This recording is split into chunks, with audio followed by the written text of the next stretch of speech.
Welcome back. Let's look at other happenings in other parts of the African continent. Now in Kenya, more and more young people are turning their backs on the corporate world and taking up agriculture. Some, like Anthony Munene, are practicing organic farming techniques to boost food output and become self-sustainable. He has built a successful business earning up to $16,000 a year from his vegetable farm.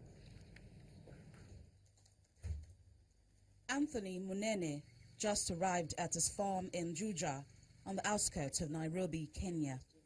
The 35-year-old is part of a new generation of young Kenyans who are turning to farming as a viable career. He left a well-paying job in America and returned home to start his business. Munene practices organic farming. It helps to keep his costs down as he sells his produce to the closest local consumers.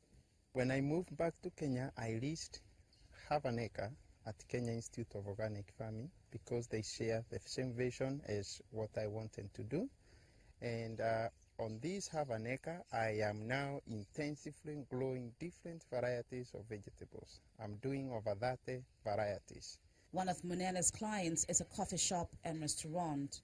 We buy from the local market because, well, first of all, we find that the quality is better, both in the flavor of the produce and the healthful aspects of it.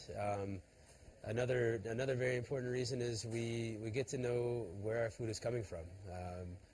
Very literally, we know the farmers. We know that they've picked it that morning and that they've bought it directly to us.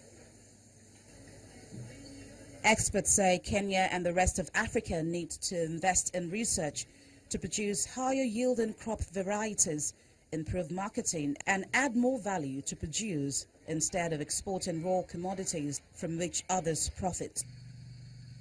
Students at the University of Nairobi studying agriculture are also being encouraged to build careers in the industry.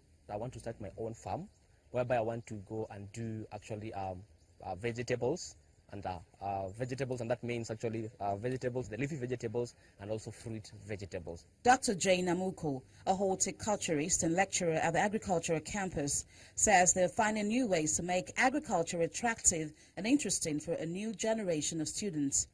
Now you find the curricula that we offer in university have a lot of practical application. First of all, we have the curricula have been revised to include practical skills, a lot of practical skill.